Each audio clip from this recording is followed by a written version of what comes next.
पुस्तक का नाम समय की पुकार ज्ञान यज्ञ। लेखक पंडित श्रीराम शर्मा आचार्य। मनुष्य की मूल शक्ति विचारणा है। उसी के आधार पर अपनी इतनी प्रगति कर सकना उसके लिए संभव हुआ है।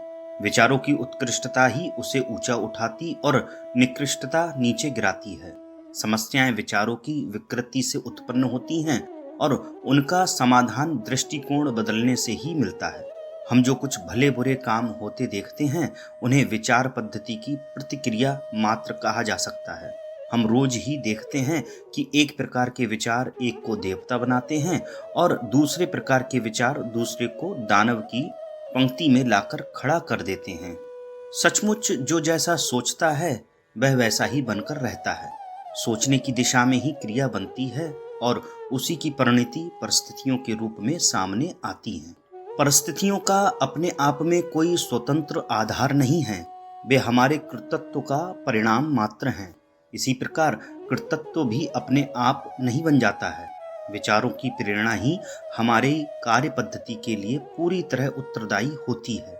इस तथ्य को समझ लेने पर ही आज की मानवीय समस्याओं का कारण और निवारण ठीक तरह समझा जा सकता है। खेद है कि अब तक इस प्रकार का चिंतन नहीं के बराबर हुआ है। जो हुआ है उसको महत्व नहीं दिया गया। हमारे मूर्धन्य व्यक्ति इतना भर सोचते रहे हैं कि शासन तंत्र के माध्यम से सुविधा साधन बढ़ा देने से मनुष्य सुखी रहने लगेगा और अपनी उलझनें सुलझा लेगा, पर देखते हैं कि वह मान्यताएं गलत सिद्ध होती चली जा रही हैं। शासन तंत्र को सुधारने के लिए जितने हाथ पैर पीटे जाते हैं उतनी ही उसमें विकृतियां उत्पन्न होती चल रही हैं।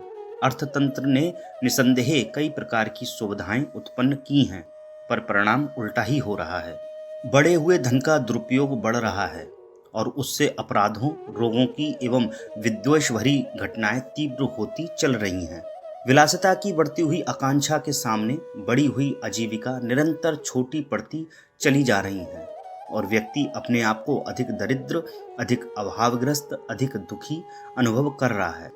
विज्ञान, शिक्षा, चिकित्सा, शिल्प, कला, परिवहन, यातायात, उद्योग, मनोरंजन, अस्त्र शस्त्र सभी साधन बढ़ रहे हैं, पर इसके फलस्वरूप व्यक्ति की शारीरिक मानसिक स्वस्थता में रत्ती भर भी योगदान नहीं मिला है, वरन विकृति ही बढ़ी है। इसी प्रकार कानून का ढांचा बढ़ाने, सुरक्षा व्यवस्था बनाने आदि के लिए जो प्रयत्न किए जा रहे हैं वे भी समाजगत सद्भावना, संगठन, सुव्यवस्था, समर्थता एवं प्रगति में सहायक सिद्ध नहीं हो रहे हैं। बाहर से कलेवर लंबे चौड़े खड़े किए गए दिखते हैं, पर भीतर पोल ही पोल मिलती है। तथाकथित प्रगति की जड़ें बिल्कुल खोखली हैं, किसी भी धक्के में वह लड़खड़ा सकती हैं। स्थायी प्रगति और सुदृढ़ समर्थता के लिए चरित्र बल होना चाहिए और वह उत्कृष्ट विचारणा की भूमि पर ही उग सकता है। ऐसा कार्य न किए जाने के लिए अपना नेतृत्व और चिंतन समान रूप से दोषी है। दोनों ने ही तथ्य की उपेक्षा की और ऐसे ही लुभावने क्रियाकलाप एवं ढांचे खड़े करके प्रवंचना संजोली। दौड़ धूप बहुत हुई, पर बालू में से तेल निकालने की तरह कुछ हाथ न लगा। तथ्यों का तकाजा था कि मानव समाज के सम्मुख उपस्थित सर्वोतमुखी सर्वभवी संकट को देखा, समझा जाए और विनाश की दिशा में तेजी से बढ़ते हुए कदमों को रोकने के लिए कुछ ठोस प्रयास किया जाए।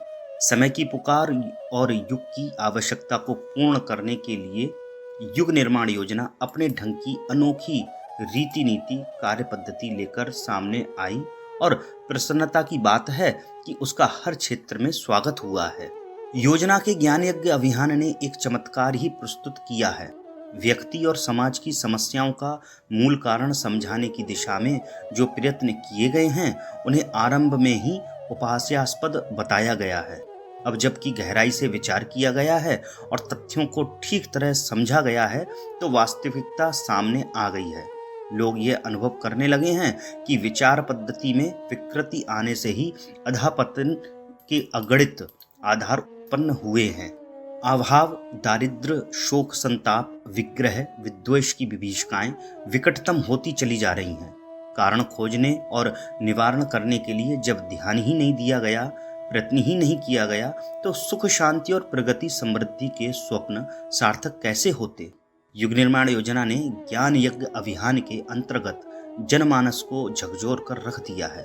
उसने विचार करने के नए आधार और समस्याओं के नए समाधान प्रस्तुत किए हैं। जिनमें सोचने की क्षमता थी, उन्होंने समझा है कि वास्तविकता यही है, और यदि अपकर्ष का अंत और उत्कर्ष का आरंभ होना है तो इसी प्रकार होगा जैसा कि सुझाया जा रहा है।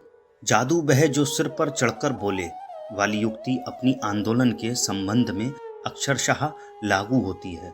कुछ वर्ष पूर्व जहां हमारे प्रयत्नों का मूल्य समझने वालों की संख्या लाखों की सीमित थी, वहां इन्हीं दिनों करोड़ों तक पहुंचती है और निकट भविष्य में हर मनुष्य तक पहुंचने जा रही है। ज्ञान यज्ञ अभियान नपुंसक नहीं रहा, वरन उसमें सक्रियता इतनी मात्रा में उत्पन्न हो गई कि कार्यकर्ताओं और सहयोगियों की एक बड़ी श्रृंखला कार्य क्षेत्र में उतरती चली आ रही है। अब अपना ज्ञान यज्ञ मात्र प्रचार तंत्र नहीं रहा, वरन एक समर्थ आंदोलन के रूप में अपनी जड़ जमा चुका है।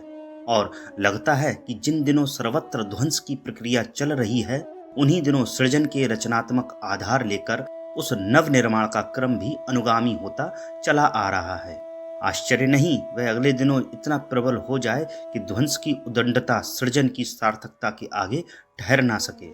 यह भी संभव है कि लोग ध्वंस की अनुपयोगिता जाने और सृजन के लिए पूरी शक्ति के साथ जुट पड़े। ऐसी संभावनाएं दिन दिन अधिक उज्जवल और प्रखर होती चली आ रही हैं। ये देखकर संतोष होता है। समय की पुकार है कि इन प्रयासों में और अधिक तीव्रता लाई जाए। युग की मांग है कि जिन्हें मनुष्यता से प्यार हो, वे नव निर्माण के प्रयत्नों का ईश्वर की पूजा से अधिक महत्व माने।